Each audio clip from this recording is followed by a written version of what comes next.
আপনারা দেখছেন মুক্তা digital media. আজ বাংলায় আনাচে কানাচে যে ছবিটা কিংবা যে ভিডিওটা তুলে ধরবো, সেটা কি গণতন্ত্রের লক্ষণ?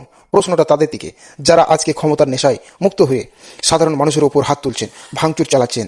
আজ বিজেপি ক্ষমতায় আছে বলে আপনি যাকে খুশি মারধর করবেন, যাকে খুশি ভাঙচুর করবেন, এটা ভাবার কোনো কারণ নেই যে আপনি আইনের ঊর্ধ্বে। মনে রাখবেন, রাজনীতিতে সব সময় একই থাকে না।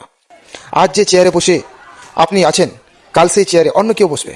ক্ষমতার দাপট দেখিয়ে মানুষকে ভয় দেখানো যায়, কিন্তু মানুষের আশীর্বাদ পাওয়া যায় না। ইতিহাস সাক্ষী আছে, যারাই ক্ষমতার অবস্থার অপব্যবহার করেছে, সময় আসার পর তাদের কঠিন পরিণত ও মুখোমুখি হতে হয়েছে। আজ যারা ভাবছেন গায়ের জোরে সব দখল করে নেবেন, তারা ভুলে যাবেন না, জনগণ যেমন ক্ষমতায় বসাতে জানে, ঠিক তেমনই টেনে নামাতেও জানে।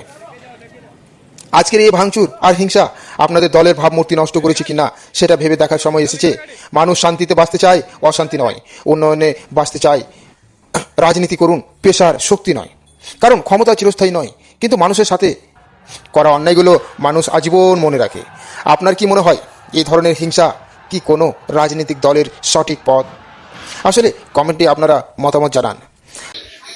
সব শেষ করে দিছি, সব শেষ করে দিছি। দেখতে থাকুন মুক্তা ডিজিটাল মিডিয়া। ধন্যবাদ সবাইকে। ভিডিওটা শেয়ার দিতে ভুলবেন না। ধন্যবাদ।